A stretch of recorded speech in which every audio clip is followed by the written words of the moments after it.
రొట్టె మొక్కల రొట్టెలు అయిపోయింది అనుకో, పెద్దది రసుకులు పెట్టట్టుకొచ్చి. ఇప్పుడు ఎందుకే? సుజాత వాళ్ళ అత్తగారు బాత్రూమ్ లో కాలు జారి పడిపోయిందంటే, ఆపరేషన్ అయిందంటే పలకరించి వద్దామని. అయ్యో అవునా? అవును బావ, నాతో పాటు పిన్ని గారు కూడా చూడడానికి వస్తారంటే ఇద్దరు కలిసి వెళ్తామే. నువ్వు వెళ్ళి అయితే తెచ్చి.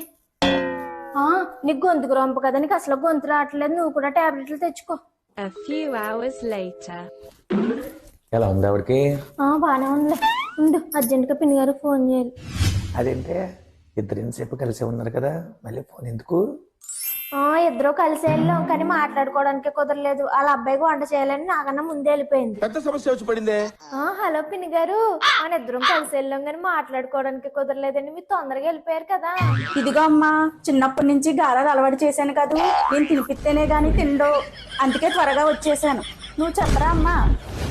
చూసారా పిన్ని గారా సుజాత, మనం వెళ్ళిన గంటకు గానీ డ్రింక్ ఇచ్చిందా, మనం అయితే వెంటనే ఇచ్చేస్తాం.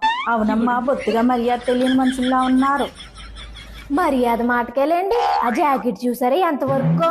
ఓ పక్కనే వాళ్ళ అత్తగారికి ఒంట్లో బాగాలేదా, ఇవిడేమో వర్క్ జాకెట్ వేసుకు ఇంట్లో తిరుగుతుందా. వాళ్ళని పరామర్శ చేయడానికి వెళ్ళారా, లేకపోతే వాళ్ళ గురించి పరిశోధన చేయడానికి వెళ్ళారా? ఒక వేసుకున్న బట్టలు బట్టి వాళ్ళ బాధలు ఉన్నారో లేదో మనం డిసైడ్ చేయకూడదు, తెలుసుకో ముందు.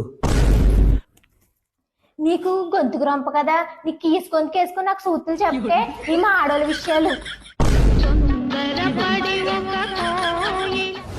ఆ జాకెట్ కూడా వదిలే అమ్మా.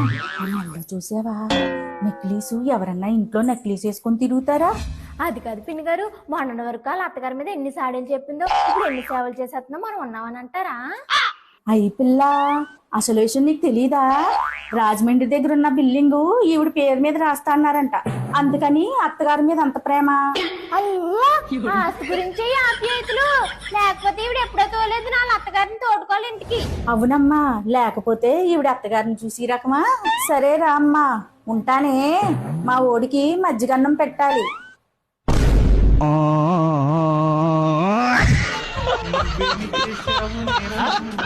నిన్నెక్కడంటింది పాపం.